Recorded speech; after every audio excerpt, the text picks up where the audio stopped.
Très engagé dans la préservation de l'environnement, le Gabon dispose d'un code forestier qui met en avant la gestion durable des forêts, entre autres outils pour veiller à l'exploitation de la ressource dans les normes. La certification permet d'assurer la traçabilité du bois. Madame, Messieurs, aujourd'hui, on va parler d'une certification, celle du FSC, entendez par là Forest Stewardship Council, en français Conseil de soutien de la forêt, véritable label environnemental pour lequel le président Ali Bongo Ondimba souhaite que les opérateurs de la filière forêt-bois se fassent certifier d'ici à 2022. On soutient donc à cette décision du président de la République. Le label FSC vient de signer une convention avec l'État gabonais. Mon invité pour en parler a fait ses preuves en tant que leader mondial dans les secteurs de l'environnement et du développement. Il a dirigé Fair Green Solutions, un cabinet de conseil en stratégie environnementale et développement durable. Son approche, je ne vous apprends rien, stratégique des questions d'environnement, est de développer d'ailleurs le fruit d'une longue expérience de leadership mondial au sein même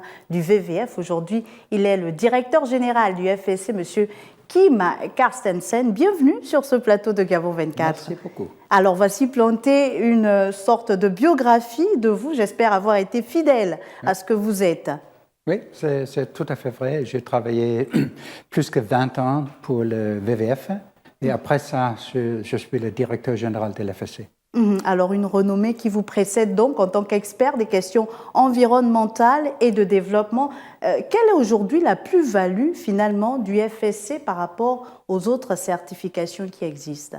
Ce que nous avons que d'autres certifications n'ont pas au même degré, c'est un système où notre membre, qui sont les environnementalistes comme le WWF, comme le Wildlife Conservation Society, comme des autres, et aussi les groupes sociaux, et aussi les groupes des forestiers, les compagnies, sont ensemble et il faut qu'ils décident ensemble sur les standards de l'FSC dans les pays et aussi dans le monde en tout. Alors, je l'ai brièvement relevé, mais quelle est aujourd'hui la convention que vous venez de signer avec l'État gabonais? Le label FSC a signé avec l'État gabonais. Oui, pour nous, aujourd'hui, c'est un grand jour parce que nous avons signé l'accord avec le gouvernement. Et pour nous, c'est une très belle opportunité d'avancer avec la vision de le gouvernement de faire le développement durable pour le Gabon en secteur forestier et aussi pour les pays en total. Il y a beaucoup de forêts au Gabon et ils sont très, très importants comme une ressource pour le pays, une ressource biologique, de biodiversité, une ressource pour le carbone, pour le changement climatique et aussi une ressource pour la production et pour le travail des Gabonais. Alors, quels sont aujourd'hui les points, sinon les domaines dans lesquels va intervenir cette convention-là? Ça va nous donner la possibilité d'avoir un dialogue constant avec le gouvernement. Et pour nous, c'est très important d'avoir ça parce que c'est important de traduire et comprendre les standards internationaux de l'FSC dans le contexte spécifique du Gabon. Et pour ça, c'est important d'avoir un dialogue constant avec le gouvernement et avec des autres acteurs au Gabon. Et pour ça, l'accord fait un framework qui va être très important. Alors avant de poursuivre, Monsieur Carstensen, je vous demande de suivre ce reportage où on revient sur la signature de convention avec l'État gabonais. On se retrouve juste derrière. Le Gabon, à l'instar des pays producteurs et exportateurs de bois du bassin du Congo, est confronté depuis quelques années aux difficultés d'écoulement des produits forestiers sur le marché international. Cet accord de signature de coopération fait suite à la décision du chef de l'État, Ali Bongo Ondimba, en septembre 2018, de fixer à 2022 la date limite pour les concessions forestières de se conformer à la certification FSC au profit d'une gestion durable des forêts. On constate autour du monde, il y a de plus en plus de lobbies contre les bois tropicaux. Il y a certaines ONG qui disent que quand on exploite la forêt, on détruit l'écosystème, on massacre les animaux, qu'on arrache les terres des populations de la forêt.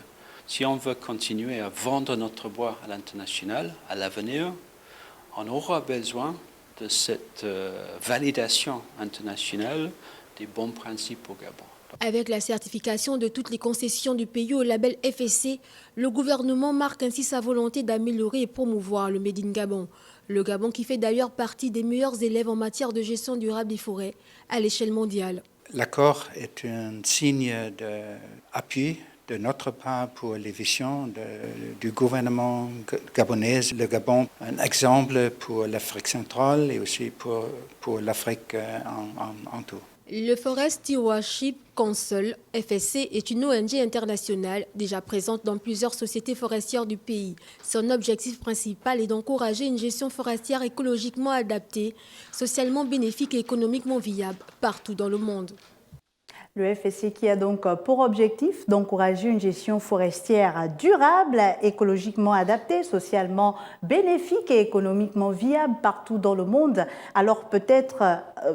Au retour de ce reportage, on l'a bien vu, cette convention entre l'État gabonais et le label FSC. Quelle est la démarche d'abord pour un opérateur pour se faire identifier ou certifier FSC?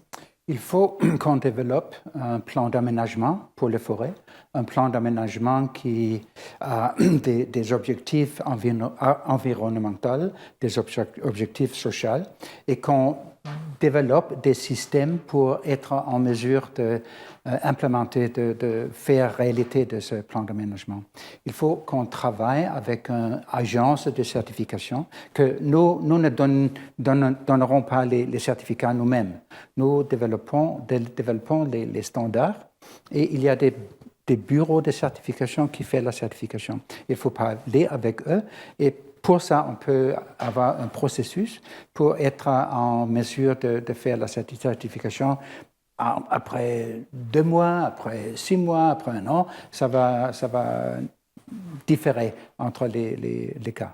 Vous faites bien de relever le temps mis par la certification pour obtenir la certification. Oui. Qu'est-ce qui permet qu'un acteur aurait sa certification au bout de 2 mois plutôt qu'un autre qui l'aurait au bout d'1 mois? Est-ce qu'il y a une sorte d'audit qui pourrait être fait entre ces différents acteurs et le bureau de certification? Oui, mais ça dépend sur la qualité et les quantités de l'information qu'on a sur les valeurs biodiversité dans les concessions, sur les issues issues sociales avec les peuples autochtones, les travailleurs aussi.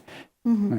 Mais la certification FSC, je ne vous apprends rien, vous le savez, n'est pas à la portée de tous. Il y a certains opérateurs qui aimeraient bien se faire certifier FSC, mais qui pensent que ça coûte cher. Ouais. Alors comment, avec cette convention signée avec l'État gabonais, vous pourrez permettre à ces opérateurs de petite taille de se faire également certifier FSC? Mais c'est exactement pour ça que c'est important d'avoir la convention, parce que ça nous permet d'être ici, de développer des sources d'appui, des informations pour tous les acteurs, pour qu'ils peuvent marcher dans la direction de la certification.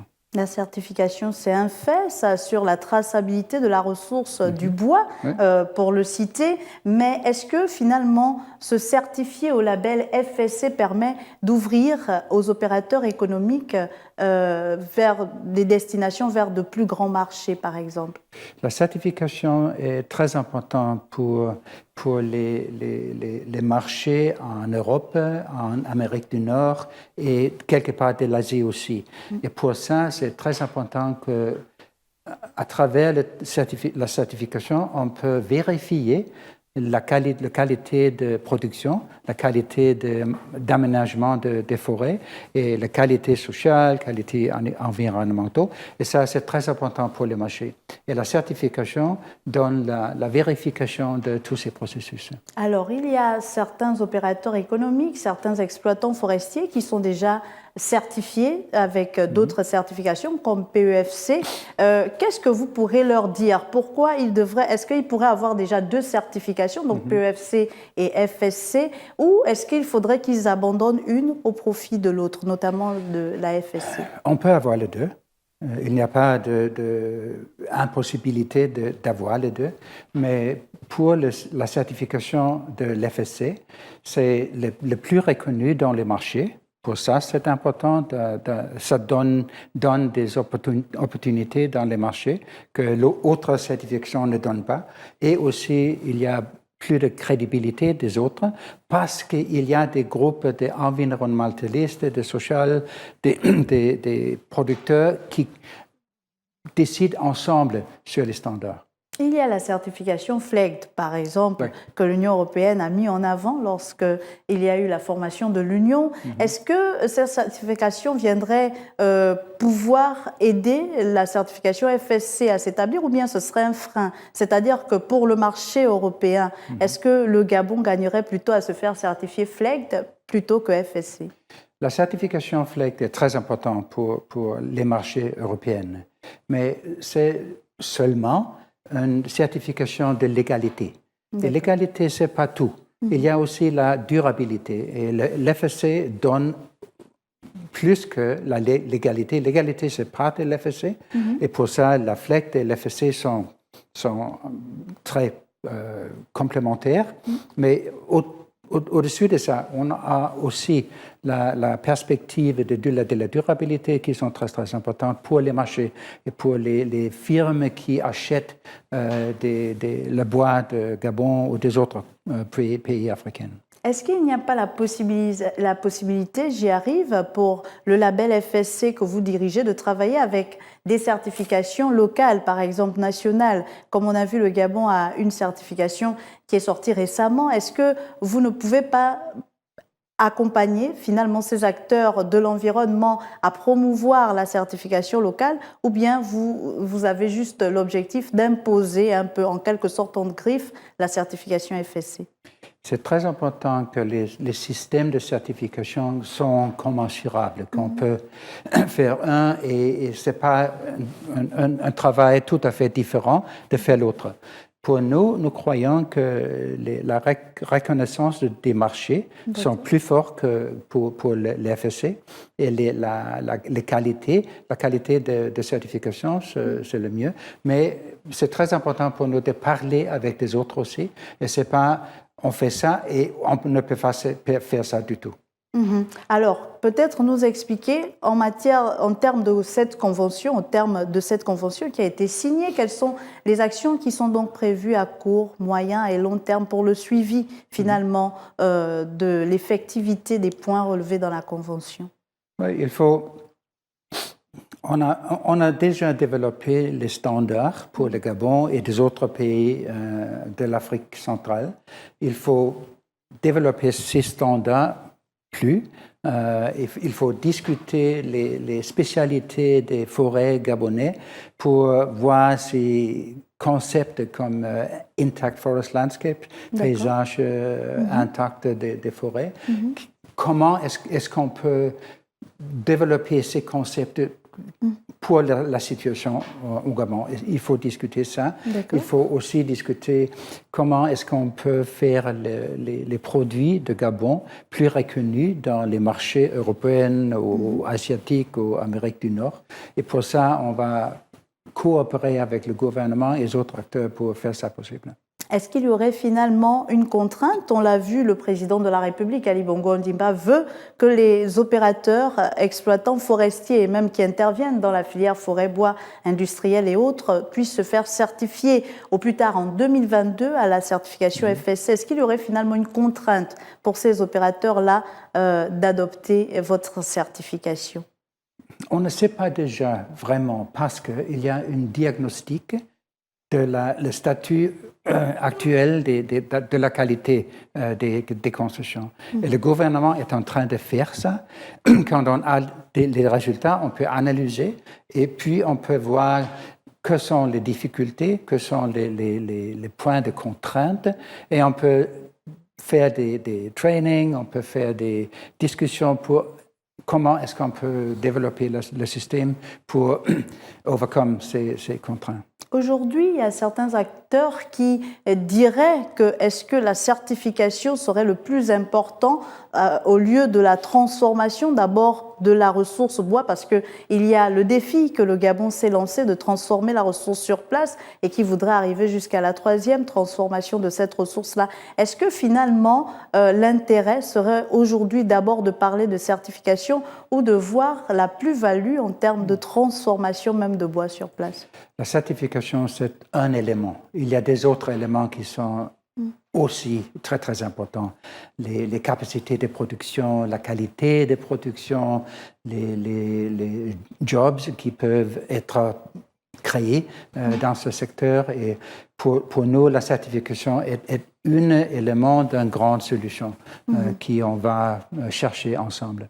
Alors, une fois certifiés, ces acteurs ont l'obligation donc de permettre à leur environnement immédiat de bénéficier d'acquis sociaux, on va le dire comme ça. Est-ce que la labellisation FSC permet d'assurer le suivi donc de ces acquis sociaux-là sur le terrain? C'est-à-dire, est-ce que vous allez regarder ce qu'un acteur a pu faire dans son environnement immédiat, pas seulement pour qu'il se crée du profit avec le FSC, mais aussi qu'il permette aux populations environnantes d'en bénéficier? Oui. Quand on obtient un certificat, c'est pour 5 ans. D'accord. Et dans ces 5 ans, il y a des audits chaque année. Et chaque année, il y a un auditeur qui va chercher les faits de la gestion et vérifier que tout est en accord avec le plan d'aménagement et que toutes les règles sont suivies. Alors, vous arrivez, nous sommes en 2020, le Gabon a parcouru pas mal d'étapes déjà dans son chemin de gestion durable des forêts. Il y a eu plusieurs mesures qui ont été prises, il y a même eu un code forestier qui a été réaménagé. Est-ce qu'aujourd'hui, on pourrait situer le Gabon comme une sorte de bon élève, j'y arrive, à l'échelle africaine, par exemple? La vision du président est très claire, est très forte. Et je crois que ça est un effet très bon pour le Gabon, pour avoir la possibilité d'être un exemple pour l'Afrique centrale, pour être un exemple pour l'Afrique et aussi pour des autres pays tropicaux. Et pour nous, c'est une très grande opportunité d'avoir la possibilité de travailler avec le gouvernement pour faire ça une réalité. Est-ce qu'il y aurait aussi à l'issue finalement de cette convention, ou durant cette convention, finalement cette politique de transfert de compétences, c'est-à-dire que emmener aussi les acteurs locaux à s'intéresser finalement à cette certification, puisqu'on le voit déjà, il y a une certaine mouvance qui va dans ce sens-là. Mais est-ce qu'il y aurait de votre part un transfert de compétences quitte à mettre en place un bureau FSC au niveau national? Oui, bien sûr. S'il n'existe pas déjà? Ça va être très, très important pour le succès de ce travail d'avoir une composante d'éducation, de formation pour des gens gabonais, pour être auditeurs, pour travailler dans les forêts, pour travailler dans la production et l'exportation. Et ça, je crois, pour le gouvernement et nous, ensemble, va être une très, très bonne opportunité. On s'achève petit à petit vers la fin de notre émission. Peut-être espérer que cette convention pourra permettre une sorte de coup d'accélérateur pour ces exploitants qui hésitent encore. Qu'est-ce que vous pouvez leur dire pour les rassurer, pour qu'ils viennent vers la certification FSC? Je peux dire que c'est une grande opportunité d'avoir l'accès au marché européen, au marché en Amérique du Nord ou en Asie. Et la certification est une vérification de la durabilité de production. Et pour ça, c'est important pour les pays, pour les forêts, pour les gens dans les forêts. Et tout ça va être, je crois, très, très bon pour les producteurs et aussi pour le pays. On va quand même revenir sur la démarche à suivre pour se faire certifier FSC, parce qu'on est peut-être passé rapidement sur cette démarche. Qu'est-ce qu'il faut faire? Qu'est-ce qu'il faut fournir pour un exploitant forestier, qu'il soit de petite, moyenne ou de grande taille, pour aller vers la labellisation FSC? Il faut une possibilité d'établir des groupes de producteurs. Quand on va être certifié, ce n'est pas nécessaire d'être un. Si les petits producteurs peuvent établir des groupes ensemble et peuvent trouver des solutions ensemble d'un plus grand air que normalement. Et pour ça, ça va être plus facile, c'est une solution. Quand nous sommes ici, c'est plus facile de faire les trainings pour faire l'information pour les acteurs, pour qu'ils peuvent faire ça. Est-ce qu'il y a une différence entre la certification d'un exploitant forestier qui intervient même en amont de la chaîne et un industriel qui est déjà dans la transformation de la ressource? Oui, il y a des standards qui sont différents pour les grands acteurs qui peuvent faire tous et les autres qui peuvent faire pas nécessairement tous.